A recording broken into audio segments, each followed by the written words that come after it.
Yo, what's going on, people? What's going on? It's your boy Drew. Welcome to the Grateful Yardy podcast, which is the year in review show brought to you and powered by Nobody Yet. It's your boy Drew talking the things then upon the ends. All the links to the social media will be in the description down below. Thanks for subscribing and hitting the bell notification on our YouTube channel. Also, the tune that you heard, which is one of my tunes of 2017, which is Lord's Green Light. I'm not going to sing it because I've been told I can't sing and I don't have a sweet voice to sing, so I'm not going to. All right. Also, want to give a big shout out to Special T. You go check out her YouTube channel, which is at Special T, and a new episode of That Special Life. Her web series is available for your perusing and viewing pleasure. All right. So when you say year in review, before you go forward, you always have to go backwards, which means a year in review really means it's just reviewing the year, hence the name.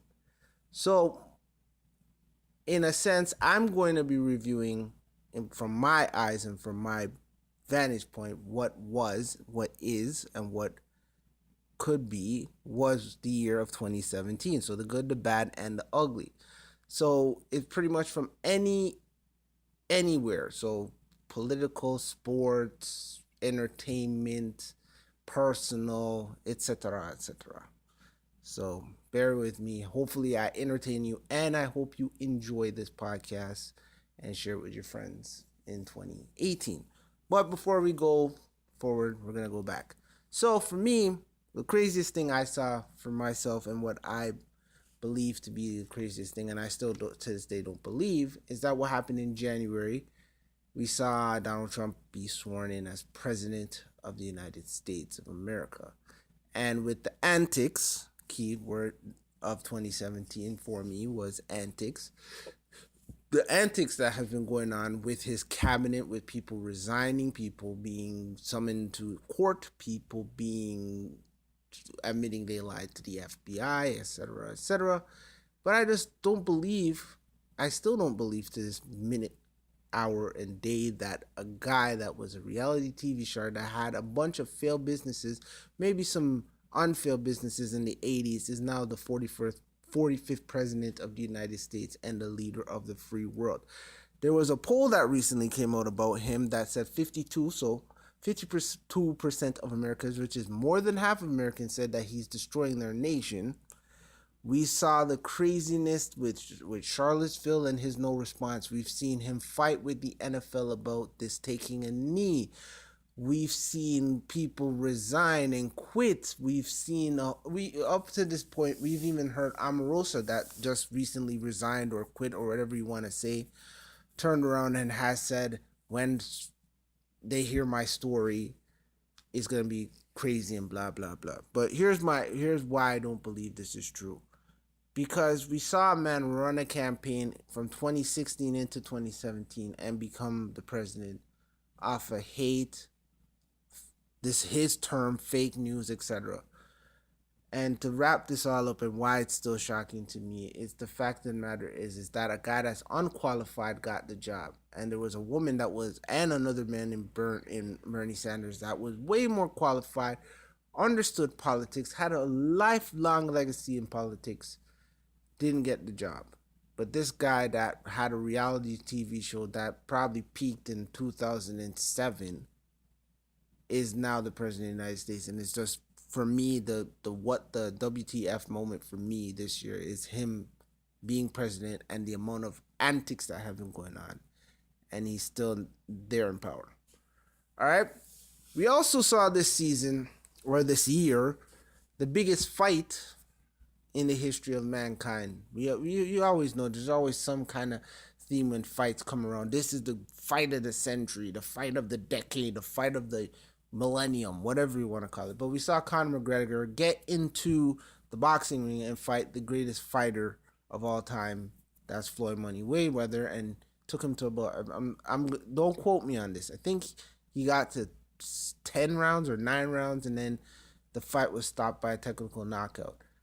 It wasn't even the fight, it was the fact of the matter that the build for this fight and the press conferences and the jarring and the sold out crowds. They even came to Toronto and did a sellout over at the Bud stage here in Toronto, and it was sold out. And the lead up and the build to this fight was the thing that caught me and sold me, and probably sold a lot of people that spent their hard earned $100 to order this fight.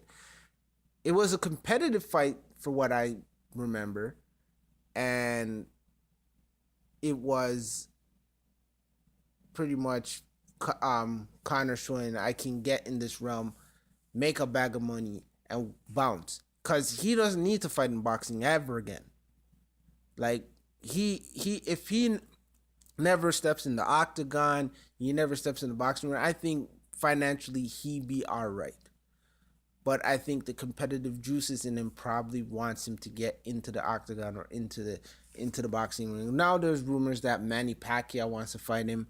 I think even Buster Douglas would come out retirement to fight him again. To fight Conor McGregor if it equaled $100 million, $200 million, $500 million check that these guys garnered for that fight that passed on. But that was old school boxing, the whole traveling around the world and doing the press conference. It was amazing to me. That's what sold the fight, even though the fight wasn't competitive, and Floyd showed why he is the king of all kings when it comes to the thing in the boxing ring. All right, let me go take a little trip to my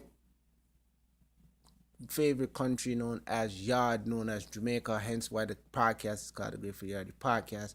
And I'd be remiss if I didn't go and talk about Jamaica. We saw this year in Jamaica, especially in the dancehall scene, we've seen Ishana with her song, her very controversial song called Equal Rights. And I heard Bounty Killer say this, and I totally agree. The song shouldn't be called Equal Rights.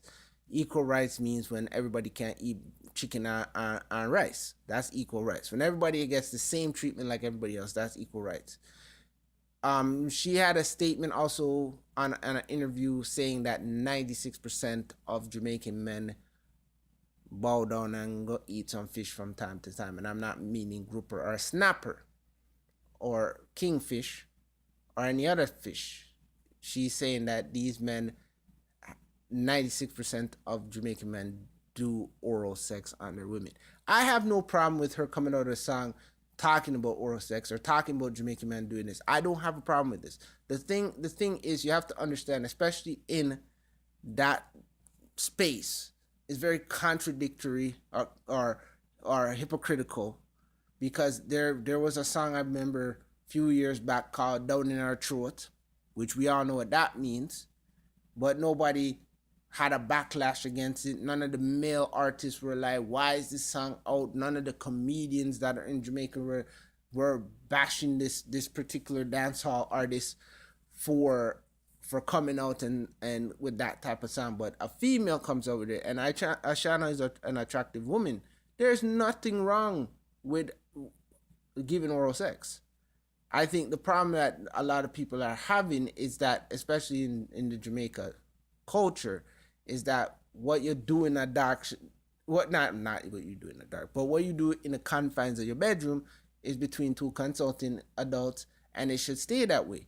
It shouldn't be out in the public and everybody know and everybody can source and chat about it. And I think that's the problem that a lot of dancehall male artists had towards this equal rights song. Me personally, I don't have a problem with the song. I enjoyed the song. It pretty much was on the Ed Sheeran Shape of You rhythm, and it made that rhythm sound 20 times better than Ed Sheeran ever did. But that's what I think with the Equal Rights song by Ishana. I don't have a problem with it. Also, we also saw some tragedy in the Caribbean this year with the hurricane. Yeah, Irma, Maria. The names go on and on about the hurricanes. We have countries like Barbuda, mash up. We seen Dominica, mash up. We seen Puerto Rico, mash up. And your boy Trump go down there and mock and mimic the people them. I'm saying it's gonna take years for them type of country, especially Barbuda and Dominica. Dominica got licked with a hurricane about 2 years ago, and they rebuild and they get licked again. So my prayers and my shout outs go to the people them of the Caribbean that lost family members, that lost things down during the hurricane season. But let me put some perspective on these hurricane thing. And y'all, people that know me always hear me say, God soon come. I'm a Christian. I believe in God, Jesus, all them sitting there. Whatever you want to believe is what you want to believe. But I really feel is that the fact of the matter is you got to look upon these things.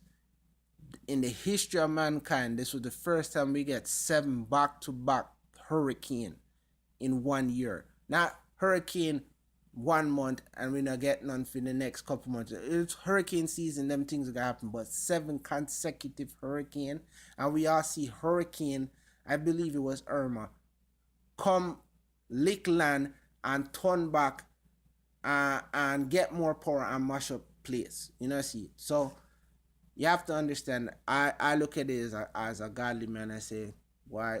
Maybe God, I tell you something. Maybe we need to chakalize and start realizing what we are do. Yes, so in our work, because them sitting here, they predetermined. And if you know look funny and say, boy, my God, I tell me something. Something is you're living in darkness. All right. Also, we see that in 2017 we have still racial tensions going on very strong in especially in North America. We see what happened in Charlottesville. We see our NFL players being called sons of bitches. But here I'm gonna talk about the NFL for quick. I can't even talk. Get a sip of water, yeah. Let me talk about the NFL for a quick second. The thing is, I call the NFL the no fun league. The reason why the NFL is a no fun league, you have 70%. I'm gonna get serious for a moment. You have 70% of the NFL players are black.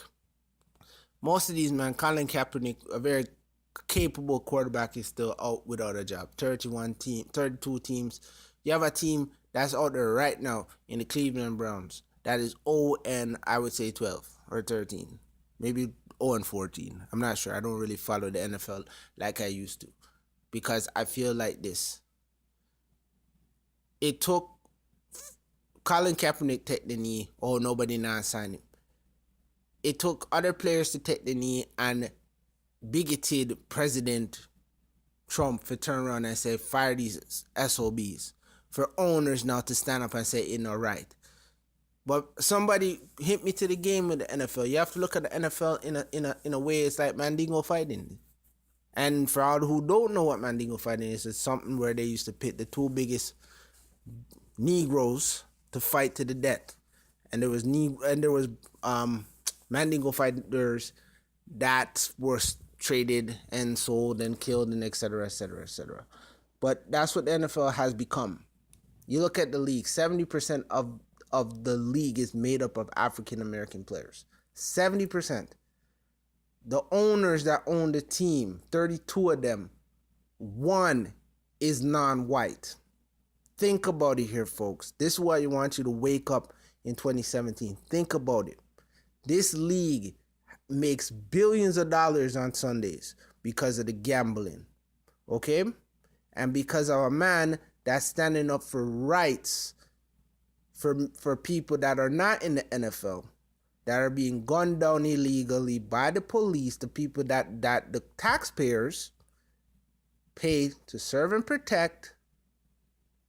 They are demonized, and one of them, especially Colin Kaepernick, can't get a job.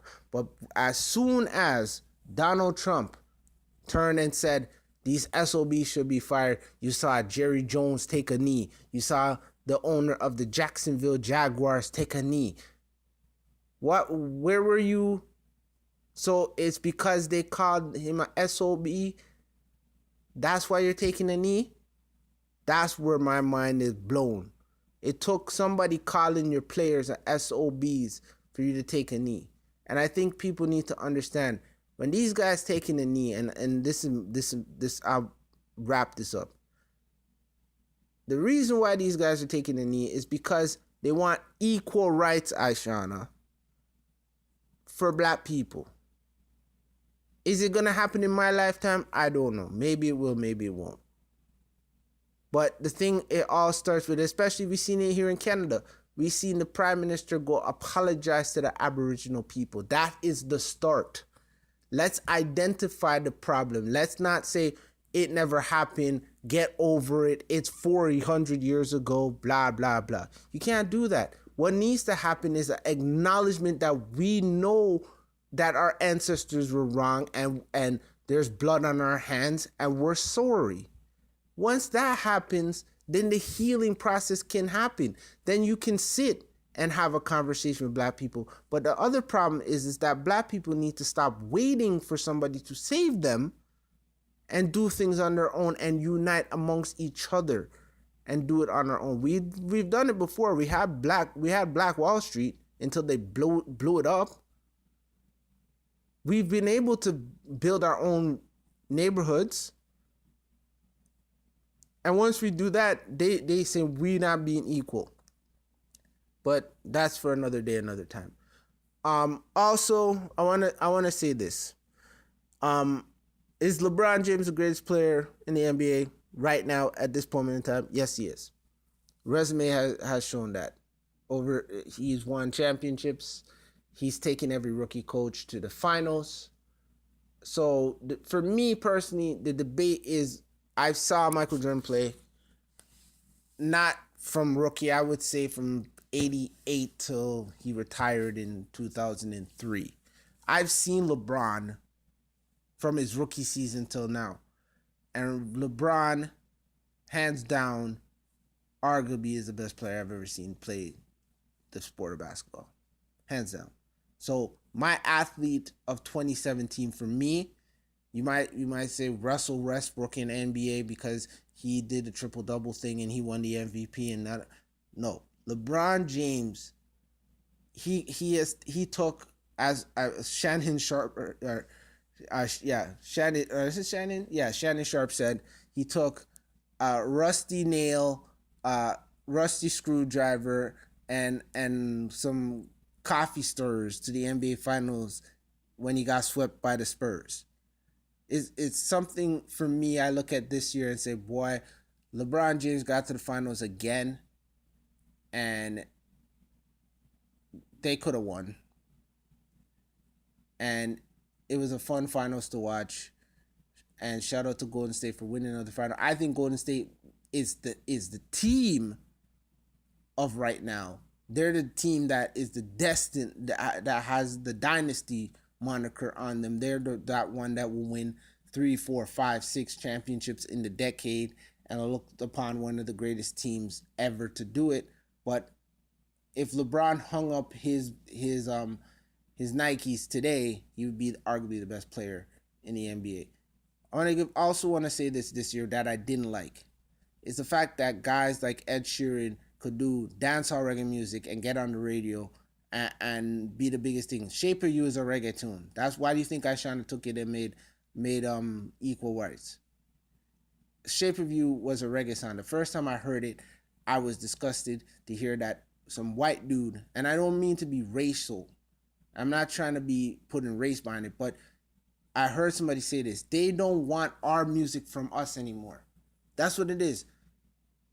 How come you have an album like Jay-Z has an album come out and he has a song that he has and you don't hear it on pop radio? You don't.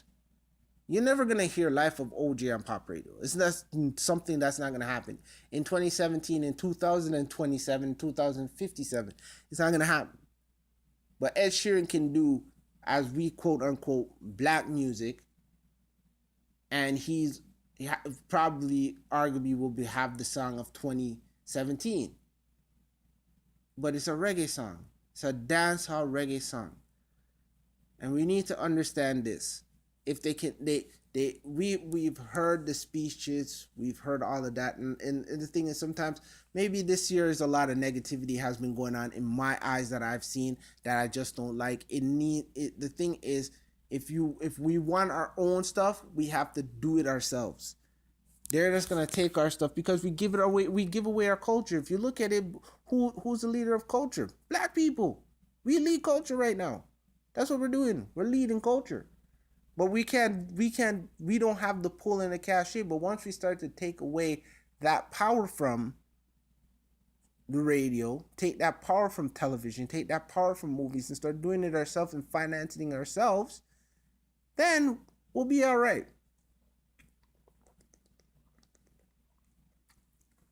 Oh yeah, I have to also say for the thing I love, professional wrestling.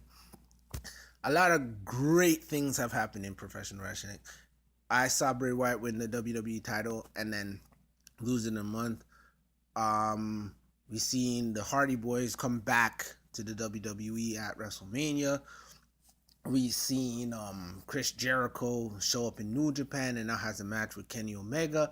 That's gonna be on, for me, Wrestle Kingdom 12 is gonna be a big show, and I'm really anticipating to watch that match. We saw a 6-star match between Okada and Omega at Wrestle Kingdom 11.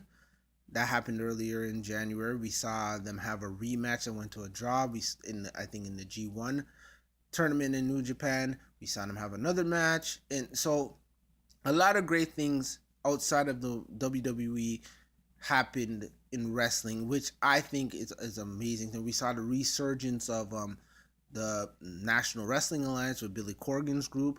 We saw, like I said, wrestling is at an all-time high. People might not think it because it's not like it was during the Attitude Era or in the mid to late 90s where everybody was rocking a wrestling shirt. But now people are rocking a wrestling shirt, and it's not just WWE. So to me, the industry and the business of professional wrestling is very healthy and strong, and hopefully going into 2018 it continues to be that way.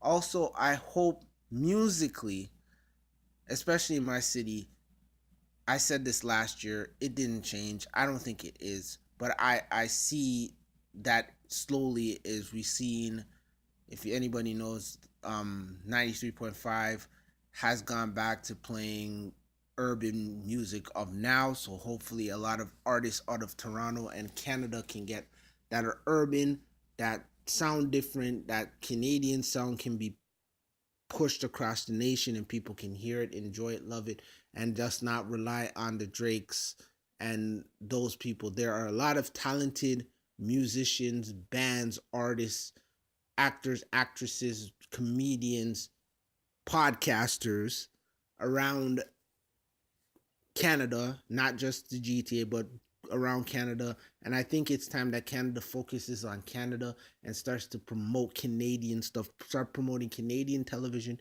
Canadian music, Canadian art, Canadian books, Canadian everything. Because the thing is, we have this issue where we have to, most of our great artists have to, or great anything have to leave this country to make it big. And it should never be like that. It should be that we're nurturing and we're harvesting our own, and we're bringing up the other people that nobody knows beneath them. So if a Canadian artist busts globally, we can say they were making a life here in Canada. And if things don't go well globally, they can always come back to Canada and still make a livelihood, not just rely on the American endorsement. I hope 2018 and forward, that's something that could change. All right. That's it for me for 2017, folks. Hopefully you've enjoyed the Grateful Yardy podcast. Big things coming on in the new year for this YouTube channel. A lot of ideas are popping in my head to do some funny, jokey, haha things. And one might pop up to end 2017. And hopefully y'all enjoy it. Like I said, the links to my social media are in the description down below. Hit the subscribe and the bell notification to know when I drop videos. God bless. Stay grateful. Happy holidays. And we'll see you in 2018. Peace.